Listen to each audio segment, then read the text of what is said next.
Olúwarun à ń bẹ̀ ọ́ dákun dáwọ́ ogun yìí dúró àwa ò fẹ́ kàmí èèyàn ó tún bá mọ́ àlàáfíà là ń fẹ́ kógun tètè tán o. Olúwarun à ń bẹ̀ ọ́ dákun dáwọ́ ogun yìí dúró àwa ò fẹ́ kàmí èèyàn ó tún bá mọ́ àlàáfíà là ń fẹ́ kógun tètè tán o.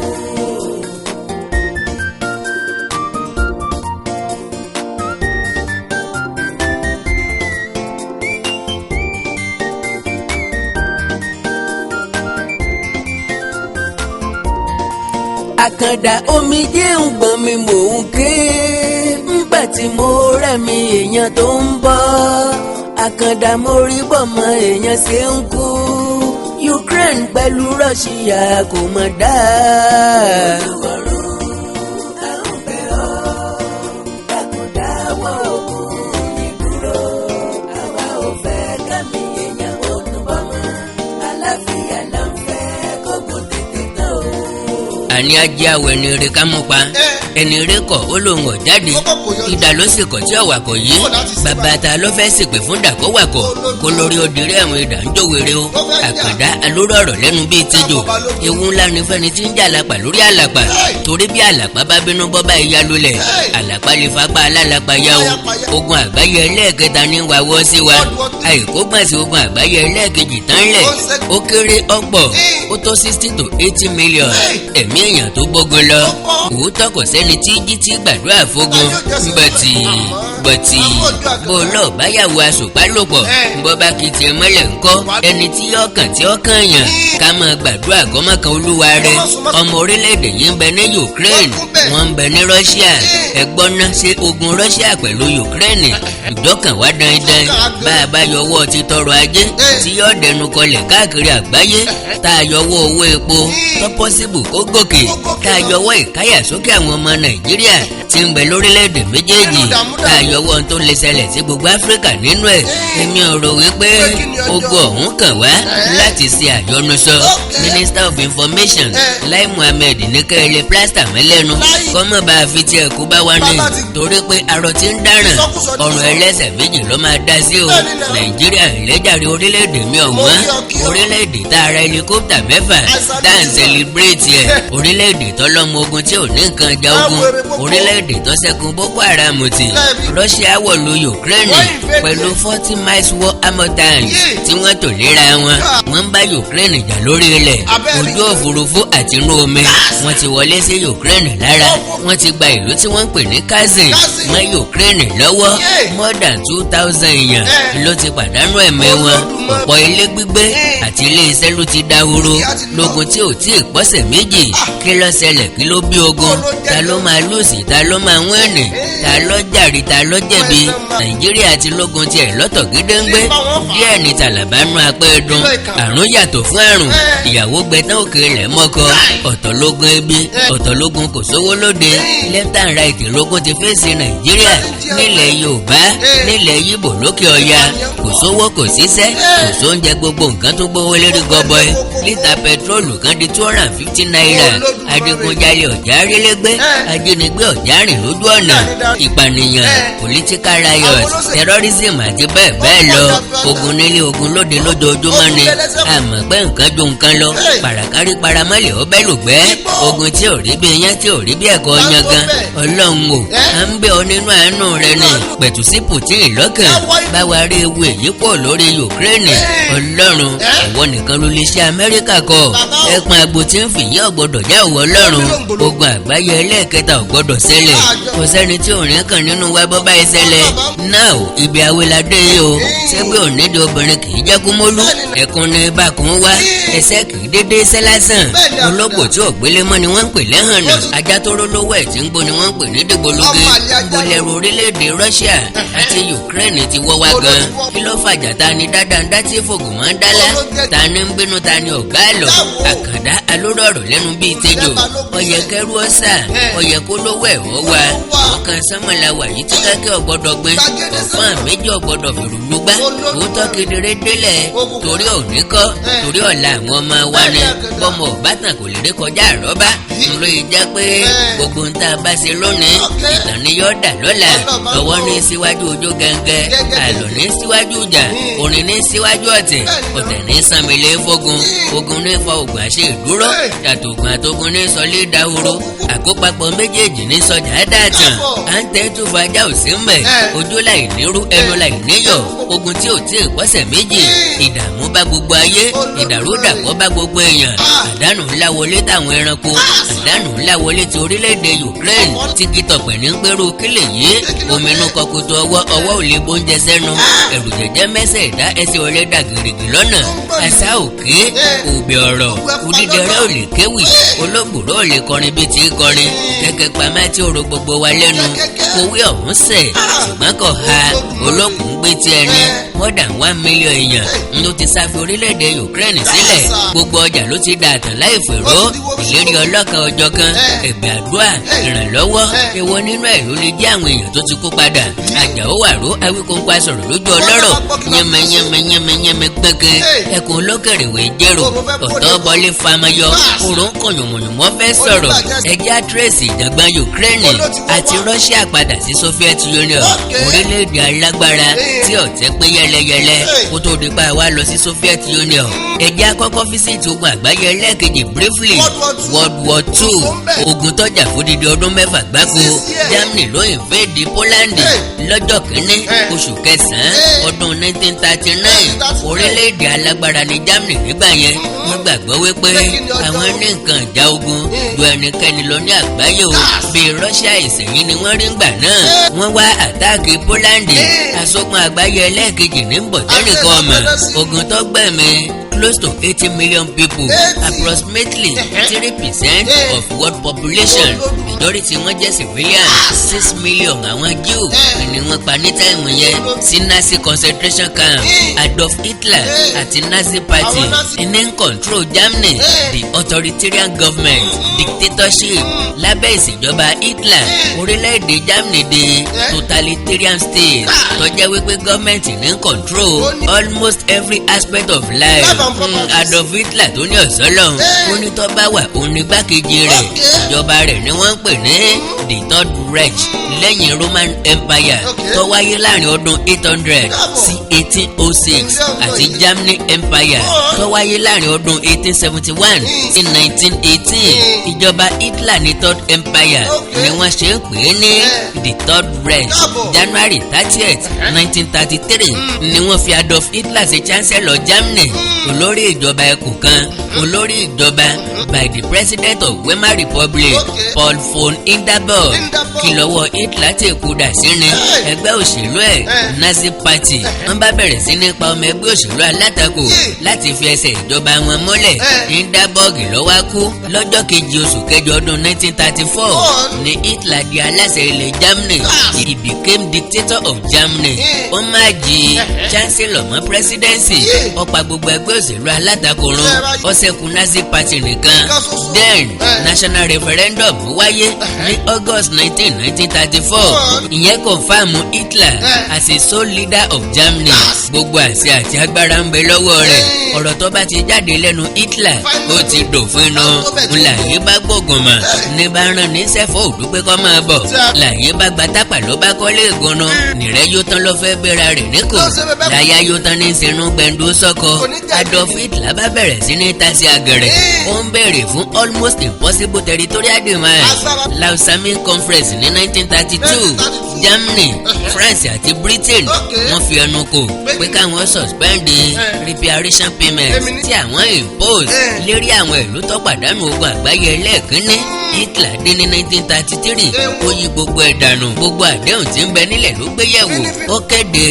expansion Germany army sí more than 500,000 men ó ti tẹ òfin àdéhùn lójúmọ́lẹ̀ ṣùgbọ́n ní kété ó rí pé òun ti tẹ òfin àwọn ìlú àmúlégbè bíi France àti Belgium mọ́lẹ̀ ó demilitarize Rhineland ṣùgbọ́n ní March 7, 1936 ó remilitarize Rhineland àti France àti Britain lọ́kàndẹ́mù ẹ̀ bọ̀tì ó ti rójú ẹkùn sí tó fi sọ pé lébi ọ̀pọ̀n máa rí kò sí nínú wọn tó lè dá sí nígbà tó di March 12, 1938 Hitler àtàwọn ọmọ ogun ẹ̀ wọ́n wọ orílẹ̀-èdè Austria pẹ̀lú propaganda pẹ̀lú ìdẹ́rùbani pẹ̀lú ìbẹ̀rùbojo ọ̀pọ̀ èèyàn kí wọ́n káàbọ̀ sí Austria lọ́jọ́ kejì ni wọ́n incorporate Austria sí Germany nígbà tó di inú oṣù kẹrin wọ́n manipulate referendum láti indicate pé 99% àwọn èèyàn Austria ni wọ́n fẹ́ ìdàpọ̀ pẹ̀lú Germany wọn ò gbà wọn Júù àti Roma láàyè láti dìbò nígbà tó di 1938 Hitler ń tẹ́tí ogun pé òun máa dá European war sílẹ̀ o bí Czechoslovakia ò bá yọ̀ǹda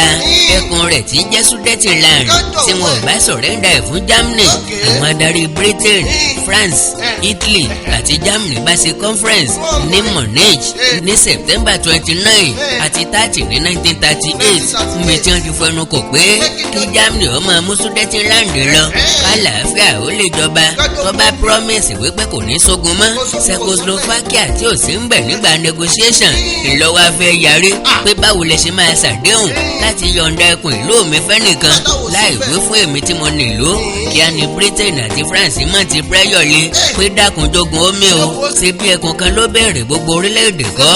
ní wọ́n bá fi ṣe sóònù ẹ̀ kú àlùmọ́ra ní wọ́n ṣe ní àárẹ̀ gbọ́dọ̀ wé kó mọ́ baálé àmọ́ ṣe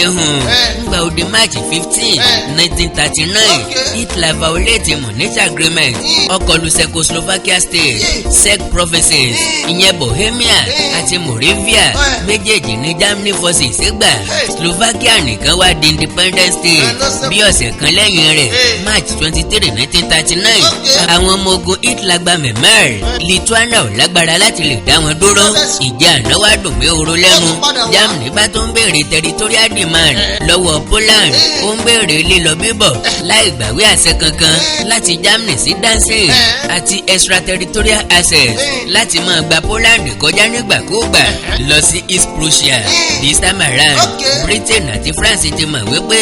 Hitler ò ní gba ojú bọ̀rọ̀ kò tó fò fìlà àwọn ará abẹ́ kò gbẹ́rẹ́gí kò tó nǹkan tó dìgbà tó bá bẹ̀rẹ̀ ló ti wá gan ní wọ́n bá kéde àtìlẹ́yìn fún Poland against Germany Hitler determined láti àtáàkì Poland ibi tó gba àgbáyé ẹlẹ́ẹ̀kejì ti bẹ̀rẹ̀ ní September 1, 1939 nìyẹn Hitler àtáàkì Poland pẹ̀lú èrò láti pa Poland run kó clear Netherlands Belgium àti France ìyẹn fọ́ọ̀sì more than 800,000 British soldiers àti other allied láti kó àwọn ọmọ ogun wọn kúrò lójú ọ̀nà ibẹ̀rún láti rèé túnra ìjàkadì mọ́ kí wọ́n má bàa kó sọ́wọ́ ogun Hitler. Meanwhile lọ́dún 1941 ní Hitler ti sign non-aggressive pact pẹ̀lú Soviet Union pé ẹ̀yin ẹ má wọ́rí o n ò ní gbé ogun mi dọ́dọ̀ yín o lẹ́nu bodè Moscow kò pẹ́ kò jìnnà ní Hitler bá dojú àdéhùn dé o ó invade Soviet Union àwọn ìlú tó wà lábẹ́ Soviet Union ó ti wọ Adolf Hitler lójú lẹ́yìn tó ti kó àwọn ìlú tó wà ní Western Europe sábẹ́ àkóso rẹ̀ bíi Austria, France, Netherlands, Switzerland àti bẹ́ẹ̀ bẹ́ẹ̀ lọ èròǹgbà Hitler ní pé láti lọ Soviet Union mọ́lẹ̀ lóló ó fẹ́ colonize western part of Soviet Union especially àwọn ìlú tí ọrọ̀ ajé wọn rọ̀ sọ̀mù dáadáa bíi Ukraine gẹ́gẹ́ bó ṣe colonize Watergard ní Poland orí ilẹ̀ Soviet Union ló fẹ́ gbé ọgbà Eden sí ó fẹ́ pa ìran Júù àtàwọn Slavs run Adolf Hitler pàṣẹ pé kí wọ́n kọlu Soviet Union ní June 22, 1941 ọmọ àmà fàwé àdéhùn tó ṣe pẹ̀lú wọn ya sájà tí ó sọnù ò ní gbọ́gbèrè ọlọ́bẹ àkísà tó bá ti dágbére àkìtàn ìgbà abẹ́rẹ́ ò lè dádúró elégbélé invasion Soviet Union yìí ni wọ́n ń pè ní Operation Barbarossa níbi tí àwọn ọmọ ogun Germany tó pọ̀ jù tí wọ́n ti jà lójú ogun lẹ́ẹ̀kan ṣoṣo láàrin ogun àgbáyé ẹlẹ́ẹ̀kejì ìṣẹ́gun dé fún wọn ní kíákíá ní gbogbo èyí tó kù lọ́dún 1941 Germany gba àwọn ìpínlẹ̀ tí Soviet Union control ní Poland wọ́n gba Baltic state wọ́n sì gba Ukraine inú Hitler ń dọ̀sẹ̀kẹ̀ pé ogun tó ń ti rò pé yóò fọná sójú ń sì lọ́rọ̀ pẹ̀tẹ̀ bí ẹ̀kọ́ ó ti ń fojú inú wo àwọn ìlú pẹ̀lú orílẹ̀-èdè táwọn ó fogun gbà he said and I quote the German colonies ought to live on handsome spacious farms the German services will be lodged in marvelous buildings the governors in the palaces what India was for England understand the territories of Russia will be for us if only I could make the Germany people understand what this space means for our future. Colonies are precarious possession, but this ground is safely ours. Europe is not a geographic entity, it is a racial entity. Kò tí ì kò dùn ọ̀yà, ó ti ń tà á fún yàrá. German general kan, Erich Opner, ó sọ̀rọ̀ kan nípa Russia. Kan ní tán sọ, okú sùn ní Russia ju ìlókèlú lọ. Soviet Union ló sì tún wá kó ipa mọ́rin gbàgbé nínú ìṣubú Germany. Bóun ni wọ́n ti ṣe, kí ló ṣẹlẹ̀ sí Adolf Hitler? Ipa ìwo ni Japan kó? Ipa ìwo ni China kó? Kí ni impact America ti United Kingdom nínú pípaná ogun àgbáyé ẹlẹ́ẹ̀kejì? Ọ̀nà wo ni wọ́n fi rẹ́yìn Hitler àtàwọn ọmọ ogun Germany? Onílé lóko lẹ́yìn odi àjíǹde ara ó máa jẹ́, a ò ní fàìsàn ló gbà. Orúkọ tèmi ni Godwem tí gbogbo ẹ̀yin èèyàn mọ̀ sí Ìyá Ìjẹ̀bú. Gẹ́gẹ́ bí ìṣe wa yí pé ìlera yín òun ló jẹ wá lógún, òun ló tún mú wa wá sójú ìwòran yín ní déédé àsìkò yìí. Mo kí yín o, a ò ní fàìsàn ló gbà o. Gbogbo ẹnikẹ́ni tó ní ìṣòro nínú eegun tàbí nínú iṣan ara wọn, wọ́n lè kàn sí iléeṣẹ́ Godwem Ìyá Ìjẹ̀bú. Ọ̀rọ̀ iṣan àti eegun la máa ń sọ ní gbogbo ìgbà nítorí pé ìṣòro iṣan àti eegun ó jẹ́ ìṣòro tó ṣe gbòógì tó dẹ̀ ń dà wá láàmú. Àwọn ẹlòmíì ò lè bẹ̀rẹ̀ mú nǹkan nílẹ̀, ẹlòmíì ò lè bẹ̀rẹ̀ kírun. Ilé orí òkèlè ẹlòmíì ń gbé tẹ́lẹ̀ ó ti padà sísàlẹ̀ nítorí orúnkún ríro, ìbàdí ríro. Ẹlòmíì àtẹlẹsẹ̀ la máa kán, ẹlòmíì tó bá jí láàárọ̀ àti fẹsẹ̀ lélẹ̀ á di ìṣòro, ẹlòmíì gbogbo ara títa, ẹlòmíì ẹsẹ̀ títa, ẹlòmíì ẹsẹ̀ á máa gbọ̀n, gbogbo èyí tó bá lè jẹ́. Jẹ́ wá rí, ó ṣeé ṣe kó jẹ́ arthritis lẹ́ní, ó ṣeé ṣe kó jẹ́ rheumatoid arthritis or osteoarthritis. Èyíkéyìí tẹ́ bá ní, bó sì jẹ́ gout ni, gbogbo ẹ̀ lágbára Ọlọ́run ká. Ẹlòmíì arthritis ẹ̀ ọmọ ọwọ́ ló ti máa mú, tọmọ ọwọ́ ẹ̀ á máa wú tá a máa dùn. Ẹlòmíì á máa sọ fún ẹ pé èjìká ló ń dùn òun, ẹlòmíì ìbàdí, ẹlòmíì orúnkún ẹ̀ á máa wú. Gbogbo èyí tó bá lè jẹ́, iléeṣẹ́ Godwem Ìyá Ìjẹ̀bú last bus stop yìí ni lórí ọ̀rọ̀ arthritis yìnyẹn. Bákan náà ni ẹ̀yin ọkùnrin tẹ́ ní ìṣòro tó jẹ́ kùdìẹ̀kùdìẹ̀ tá à ń pè ní prostate enlargement, táwọn Yorùbá ń pè ní ìsétọ̀. Prostate enlargement àmì méjì ló mú wa. Ẹlòmíì ò ní rí tọ̀tọ̀ rárá, ẹlòmíì tó bá fẹ́ tọ̀ á máa rí ìnira, ṣùgbọ́n ẹlòmíì tó bá ní ìtọ̀ púpọ̀ jù ni á máa tọ̀ léra wọn, ó lè tọ̀ lẹ́ẹ̀mẹwàá kílẹ̀ ò tó mọ́. Ẹlòmíì kò tó débi tó máa tọ̀ sí ìtọ̀ yá ti máa jábọ́, ṣùgbọ́n kí wá ṣe prostate enlargement nìkan ló lè fà kí wọ́n máa tọ̀ púpọ̀, torí prostate enlargement ọkùnrin nìkan ló ń ṣe, ṣùgbọ́n ìṣòro ìtọ̀ púpọ̀ ó lè ṣe obìnrin náà. Obìnrin tó bá ní bladder infection àbí weakness of bladder, òun náà lè máa tọ̀ púpọ̀ jù. Ẹlòmíì á ní infection tó ti pẹ́, ó lè jẹ́ kó máa tọ̀ púpọ̀ jù. Ẹlòmíì dẹ̀rẹ̀ diabetes insipidus tó ń pè ní àtọ̀gbẹ ló fà tó fi ń tọ̀ púpọ̀ jù. So tẹ́ bá ti rí irú àwọn àmì gbogbo yín náà lẹ lè kàn sí iléeṣẹ́ Godwem Ìyá Ìjẹ̀bú. Bákan náà ni àwọn ìṣòro tó ń affect àwọn ọkùnrin wa tí ò ní lè jẹ́ kán ṣojúṣe wọn nínú ilé, tó máa di kán máa ka newspaper lálẹ́. Gbogbo àwọn ìṣòro tó lè fà bíi weak erection, premature ejaculation, jẹ̀dí ni. A ní 3-in-1 kan ní iléeṣẹ́ Godwem Ìyá Ìjẹ̀bú tó jẹ́ pé ó dára fún àwọn ọkùnrin wa tó lè máa lò, tó máa tún àgọ́ ara wọn ṣe. Á kọ̀rẹ́ẹ̀tì ìṣòro tẹ̀ níyẹn ni, tó yẹ pé ìṣòro yẹn á kú òǹbẹ pẹ̀lú ògo Ọlọ́run. Bákan náà ni hepatitis tó ń ṣe ooru inú ẹ̀dọ̀, a máa ń mẹ́nubà ń gbogbo gbà. Ìdí tí mo dẹ̀ fi mẹ́nubà ni pé wọ́n ti sọ pé kò gbóògùn, ṣùgbọ́n Ọlọ́run ti fún wa ní ewé àti egbò tó lè bá wa bójútó hepatitis tí ń ṣe ooru inú ẹ̀dọ̀ tẹ̀ níyẹn. Ooru inú ẹ̀dọ̀ ni, ṣùgbọ́n ó lè fà á kí pains wa máa dìde nínú, ó lè lead sí liver problem tá a bá tètè bójútó. Ẹlòmíì dẹ̀rẹ̀ ó lè jẹ́ kẹ́yìn ojú ẹ̀ máa yẹ́lò, ó lè jẹ́ kíto ẹ̀ máa yẹ́lò, ṣùgbọ́n ẹlòmíì ẹyin ojú ẹ̀ lè máa yẹ́lò, kíto ẹ̀ máa yẹ́lò kó jẹ́ jaundice lòun ní o. Ẹlòmíì inú ẹ̀ lè máa ga kó jẹ́ enlarged liver lòun ní o. Torí ìdí èyí ó máa ń dára ká ṣe àyẹ̀wò. Ẹnikẹ́ni tó bá ti rí kùdìẹ̀kùdìẹ̀, ẹ jẹ́ kí wọ́n ṣe àyẹ̀wò, kí wọ́n mọ kí ló dé, kí nìkan tó ń ṣe àwọn. Ìyẹn ló máa jẹ́ ká mọ irú ọ̀nà tá a máa gbà ràn wọ́n lọ́wọ́. Pákéjì ti wà lóríṣiríṣi fún rheumatoid arthritis, fún prostate enlargement, even fún prostate cancer. Tí wọ́n bá ní prostate cancer, ó lè máa tọ̀ kíto ẹ̀ kó máa ní ẹ̀jẹ̀ nínú àbí kó máa ní ìrora. Èkéyìí tí ìbàjẹ́ Ọlọ́run Elédùmarè ti fún wa lágbára láti fi òpin sí. Ẹ̀rọ ìbánisọ̀rọ̀ mi ní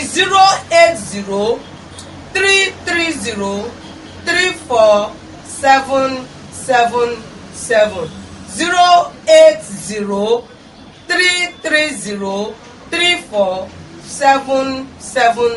nọ́mbà yìí náà ni nọ́mbà WhatsApp mẹ́. Kò sí ibi tí ẹ̀dẹ̀ wà tí oògùn wa ò ní dé. Gbogbo ẹ̀yin náà tẹ̀ tí ń gbalẹ̀ máa jẹ́rìí sí ibikíbi tẹ́ wà, bó jẹ́ US, bó jẹ́ Canada, bó jẹ́ UK, wherever you are, oògùn yìí máa dé ọ̀dọ̀ yín. Ibikíbi tẹ́ lè wà nílẹ̀ adúláwọ̀ ni, nínú Nàìjíríà ń bí ni, gbogbo ibikíbi tí ẹ wà, bó jẹ́ Èkó ni, Ìbàdàn ni, Àbújá ni, Port Harcourt ni, wherever you are, oògùn wa máa dé ọ̀dọ̀ ẹ pẹ̀lú ògo Ọlọ́run. Ẹ má ṣe gbàgbé ẹ̀rọ ìbánisọ̀rọ̀ mi tí ń ṣe